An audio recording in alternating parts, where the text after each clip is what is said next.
Selamat siang semuanya, selamat siang saya dan selamat siang teman-teman. Pada hari ini kami akan mempresentasikan tentang estetika dalam musik tradisional. Pertama-tama kami dari kelompok 1, nama saya Adelia.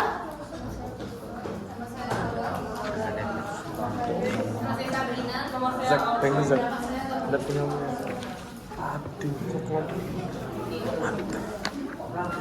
Jadi yang pertama adalah pengertian musik.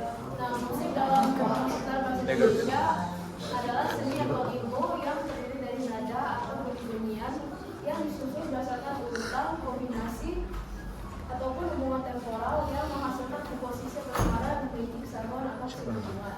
Musik sendiri adalah seni yang terdiri atas nada-nada atau bunyi-bunyian yang disusun sedemikian rupa sehingga memiliki irama, melodi, harmoni, dan dinamika yang harmonis yang dapat membangkitkan perasaan pendengarnya.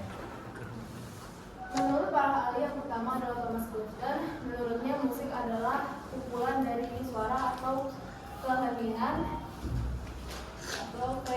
yang disusun secara teratur dengan representatif daripada denotatif. Dan menurut Dino Jojo, musik ini adalah melodi yang syairnya pada dasarnya berupa alam semesta, di mana dari musik kita dapat menambah wawasan kita terhadap hal-hal di luar dari musik. Dan sekarang kita akan lanjut ke genre musik. Nah, jadi sebelum itu saya akan menjelaskan terlebih dahulu apa pengertian dari genre musik. Nah, jadi genre musik itu adalah suatu pengelompokan terhadap musik yang mengelompokkan musik berdasarkan temanya, gayanya, dan juga cara memainkan lagu tersebut. Nah, jadi di sekarang ya, ada terdapat banyak genre musik yang terkenal, dan saya akan menyebutkan beberapa saja. Genre musik yang pertama adalah genre musik klasik. Nah, genre musik klasik ini adalah salah satu genre musik yang mementingkan teknik dan skill dalam memainkan alat musik. Nah, habis itu salah satu contoh komposer genre musik klasikal yang terkenal adalah Mozart, Beethoven, Chopin, dan lain-lain. Yang kedua adalah genre musik jazz. Apa itu genre musik jazz? Genre musik jazz adalah salah satu genre musik yang kompleks, bisa dibilang, karena mereka memadukan chord-chord yang rumit dan juga alunan melodi yang unik. Jadi saat mendengar genre musik jazz, biasanya lagu tersebut akan terdengar sangat spesial ataupun sangat unik ritmenya. Biasanya lagu jazz ini sering didengar di kafe ataupun di tempat-tempat yang suasananya tenang. Abis itu terdapat genre musik techno. Genre musik techno adalah genre musik DJ. Nah, biasanya DJ ini bersifat lagu upbeat dan dapat menyemangati orang-orang. Genre musik yang keempat adalah genre musik pop. Genre musik pop adalah salah satu genre musik terkenal karena mereka memadukan chord-chord yang simple, dan mereka juga memadukan lirik-lirik yang mudah dihafal dan sangat relatable dengan kehidupan kita sehari-hari. Genre musik yang terakhir adalah genre musik dangdut. Genre musik dangdut adalah salah satu genre musik yang terkenal di Indonesia oleh karena keunikannya dengan memainkan lagu dangdut menggunakan alat musik tradisional ataupun lain-lainnya. Sorry. Selanjutnya saya akan menjelaskan pengertian musik tradisional. Musik tradisional adalah musik yang lahir dan berkembang di suatu daerah yang tertentu. Musik tradisional diwariskan secara turun-temurun dari generasi ke generasi. Musik tradisional juga menjadi sebuah bagian dari identitas daerah. Musik tradisional tersebut di setiap daerah pasti akan memiliki ciri khas musik tradisional yang berbeda-beda, seperti dari segi bentuk, cara memainkannya, dan segi bunyi yang dihasilkannya. Musik tradisional dari setiap daerah sangat penting untuk dilestarikan untuk membuktikan kekayaan seni pada zaman dulu. Karena diwariskan dari generasi ke generasi, nilai budaya musik tradisional semakin tinggi serta ciri-cirinya yang akan tetap terjaga.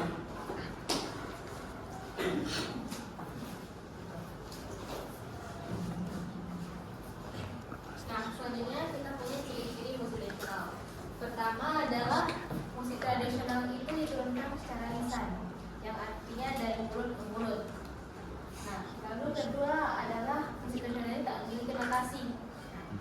diajarkan secara mulut ke mulut, sehingga musik ini tak memiliki narasi atau partitur. Bahkan mereka itu menganggap bahwa partitur itu penting. Lalu yang ketiga adalah anonimitas, di mana musik tradisional itu tak diketahui siapa pembuatnya. Contohnya saja, kita tak tahu siapa pembuat lagu itu OSTG.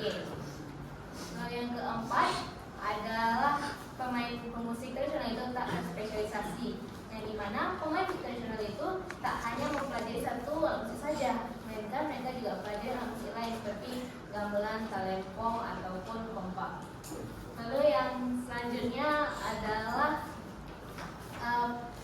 musik tradisional itu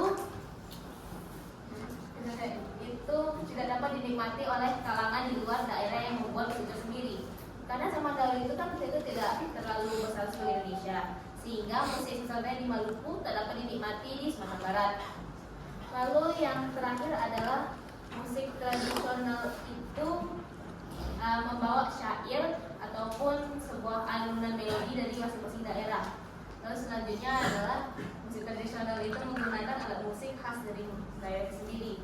Contohnya daerah Jawa menggunakan angklung, lalu Riau saya akan menggunakan gamelan.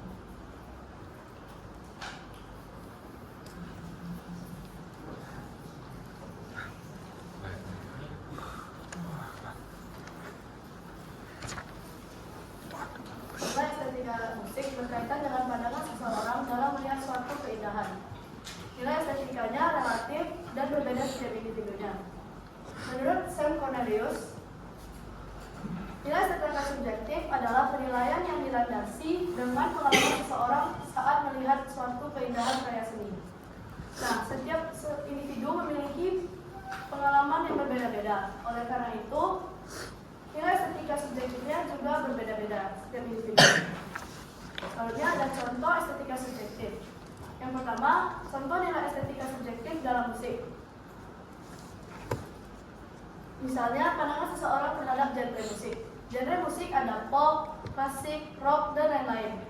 Misalnya ada seseorang yang menyukai lagu klasik karena terpesona dengan kompleksitas komposisinya. Dan beberapa juga ada yang menyukai musik rock karena terhubung dengan hubungan emosinya. Yang kedua, contoh nilai estetika subjektif dalam desain. Misalnya, pandangan seseorang dalam memilih warna. Ada beberapa orang yang memilih warna biru karena merasa diberi rasa ketenangan. Atau ada juga orang yang memilih warna merah karena merasa diberi rasa semangat. Contoh yang ketiga yaitu contoh nilai subjektif dalam fashion. Setiap individu memiliki selera yang berbeda-beda. Misalnya, ada yang menyukai berpenampilan secara kasual karena merasa lebih nyaman, atau ada juga yang menyukai berpakaian secara formal karena merasa lebih bernilai dan rapi.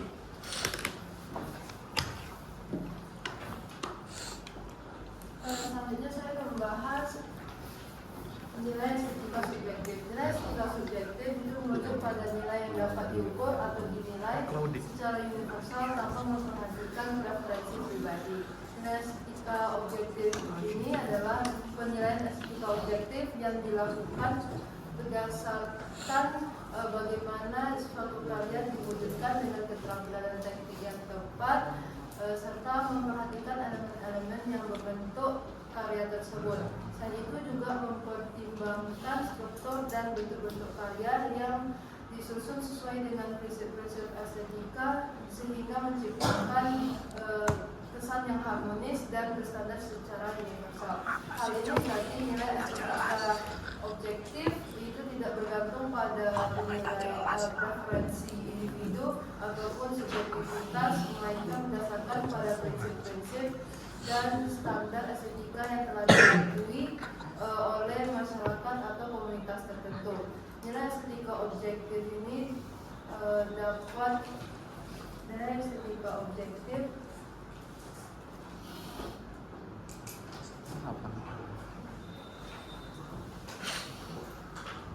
dapat ditemukan dalam prinsip-prinsip yang telah diakui secara universal seperti prinsip keselarasan, keseimbangan, harmonis, ritmis, dan juga proporsi.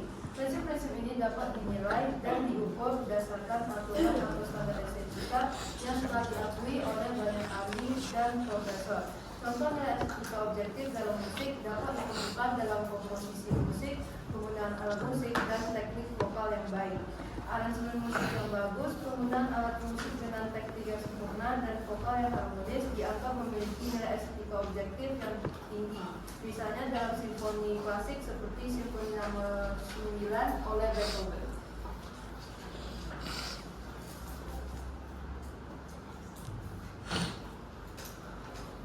Nah, selanjutnya adalah unsur pembentuk estetika musik tradisional. Sebelumnya, teman-teman saya telah memberitahukan apa aja bagian estetika dari musik tradisional. Dan sekarang saya akan menjelaskan tentang unsur pembentuknya. Di sini saya akan menjelaskan dua unsur pembentuk dari musik tradisional. Unsur-unsur musik ini sangat penting untuk membentuk sebuah karya musik yang enak didengar dan dapat menyentuh hati para pendengarnya. Nah, unsur-unsur ini mulai dari proses seperti penghayatan, penyampaian, ritmis, melodi, dan berbagai unsur-unsur lainnya. Yang pertama, saya akan menjelaskan unsur melodi. Nah, kata kunci dari unsur melodi ini adalah rangkaian nada atau rangkaian bunyi. Jadi, unsur melodi merupakan unsur yang berupa rangkaian nada atau bunyi yang dihasilkan oleh vokal, suara manusia, maupun dari suara instrumen atau alat musik. Nah, dalam kata lain, unsur melodi ini juga dapat diartikan sebagai rangkaian nada atau bunyi yang ditanggapi berdasarkan perbedaan tinggi rendah atau naik turunnya sebuah nada yang membentuk musik tersebut.